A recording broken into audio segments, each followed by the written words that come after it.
En sport, football, plus qu'une journée pour la fin de la Ligue nationale, la phase finale, donc visiblement on connaît déjà les deux qualifiés de chaque groupe.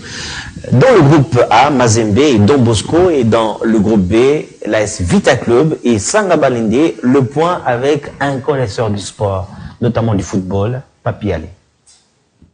On connaît déjà sur papier les deux représentants de chaque groupe avant même la fin de la phase finale du championnat national. Vodacom Premier League, comme prévoit les règles de jeu, dès le point de départ, les deux premiers de chaque groupe arrachent d'office leur ticket qualificatif à l'étape finale, le play-off, où les 4 seront en tournoi en aller-retour pour enfin prendre le 3 premiers. Le leader gagnera non seulement le titre, mais également la place à la prochaine Ligue des champions de la CAF. Il sera accompagné par son second à l'issue du play-off, toujours à la Ligue des champions de la CAF. Enfin, le troisième jouera la Coupe de la Confédération en attendant son accompagnateur qui sera connu à l'issue de la fin de la phase finale de la Coupe du Congo de football.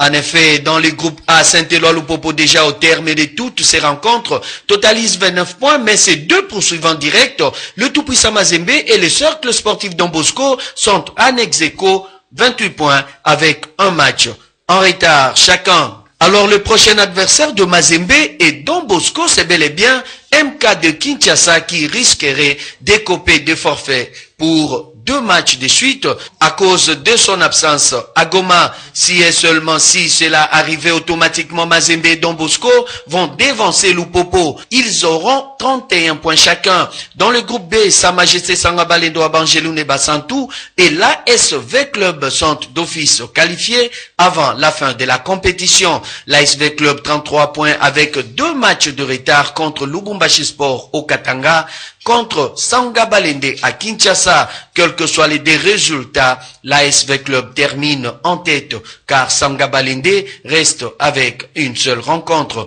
Somme toute, la phase finale du play-off, celle des 4 verra tout-puissant Mazembe, cercle sportif Don Bosco, Sa Majesté Sanga Balende et l'ASV Club. À en croire le président de la Ligue nationale de football, la phase finale play-off va se clôturer le 31 mai prochain.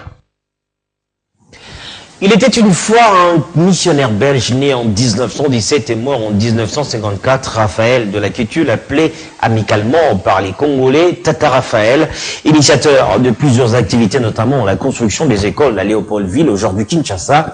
Il avait également construit un stade qui est resté mythique et qui porte son nom, le stade Tata Raphaël. Papi Ali nous en parle. Raphaël de la Kétu de Riov.